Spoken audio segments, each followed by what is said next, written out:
যারা সিফাতে ইহসানের সাথে সেবা করবে, যারা সিফাতে ইহসানের সাথে ইবাদত করবে, আল্লাহ তাআলা এদের জন্য ওই পুরস্কার দিতে পারেন সাহাবাদেরকে যে পুরস্কার দান করবেন। রাদিয়াল্লাহু আনহুম ওয়া রাদু আনহু যালিকা লিমান খাশিয়া রাব্বা। আমিও এদের উপরে রাজি, এরাও আমার উপরে রাজি। এই সাহাবারা এদের উপরেও আমি রাজি, এদের উপরেও আমি রাজি, এরাও আমার উপরে রাজি।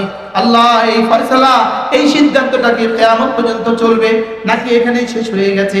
এটা সীমা রাখা কি সাহাবায়ে কেরাম শেষ হয়ে গেছে? রব বলেন না না না, যালিকা লিমান খাশিয়া রাব্বা। কিয়ামত পর্যন্ত যে আল্লাহকে ভয় করবে সাহাবাদের সাথে মিলে, এদের জন্য আমি একই পুরস্কার দিয়ে দিলাম। কি ভাই, তাহলে পুরস্কার কি বাড়াবেন না এখানে রাখবেন? যেখানে আছি এখানে থাকবে না বাড়াবেন? বলেন। এবার যেন দুটোকে এক করতে হবে, দিল ও জবানকে এক করা লাগবে। বলেন, দিল ও জবান, দিল ও জবান, শরীর ও দিল, শরীর ও দিল, জবান ও দিল, এটাকে এক করা। এটাকে কি করা?